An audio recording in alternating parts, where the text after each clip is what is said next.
રાજકોટના ચકચારજનક રાજકુમાર જાટ કેસમાં મૃતકના પરિવારજનો દ્વારા હત્યાનો આક્ષેપ કરાયેલા આરોપી ગણેશ ગુંડલનો નાર્કો ટેસ્ટ ગાંધીનગર એફએસએલમાં પૂર્ણ થયો હતો।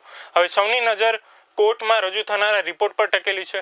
ગોંડલના રાજકુમાર જાટ કેસમાં હત્યાના ગંભીર આક્ષેપોનો સામનો કરી રહેલા આરોપી ગણેશ ગુંડલનો ગાંધીનગર એફએસએલ ખાતે નાર્કો ટેસ્ટ સફળતાપૂર્વક પૂર્ણ થયો હતો। ટેસ્ટ પહેલા તેમની જરૂરી મેડિકલ તપાસ પણ કરવામાં આવી હતી। મૃતક રાજકુમાર જાટના પરિવારજનોએ આ બનાવને અકસ્માત નહીં પણ હત્યા ગણાવી હતી અને આ માટે ગોંડલના પૂર્વ ધારાસભ્ય જયરાજસિંહ જાડેજા અને તેમના પુત્ર ગણેશ જાડેજા સામે સીધા આક્ષેપો કર્યા હતા। આ રિપોર્ટમાં પોલીસ તપાસ કઈ દિશામાં આગળ વધી રહી છે તેના પર સમગ્ર રાજ્યના કાયદાકીય અને રાજકીય જાણકારોની નજર ટકેલી છે। ગોંડલ છે આનો નાર્કોનો ટેસ્ટ હતો અને નાર્કોનો જે ટેસ્ટ છે આની આખી પ્રક્રિયા 8 તારીખથી 13 તારીખ સુધીનો જે ટાઈમ હતો આમ આખી જે પ્રોસિજર છે આખી પ્રોસિજર કમ્પ્લીટ થઈને અને આજે આનો નાર્કો ટેસ્ટ થઈ ગયો છે। હવે 1-2 દિવસમાં આની આખી જે રિપોર્ટ તૈયાર થઈ જશે અને આ રિપોર્ટ જે તૈયાર થશે આ માનનીય હાઈકોર્ટ જે ગુજરાત હાઈકોર્ટ છે આના અંદર મૂકવામાં આવશે।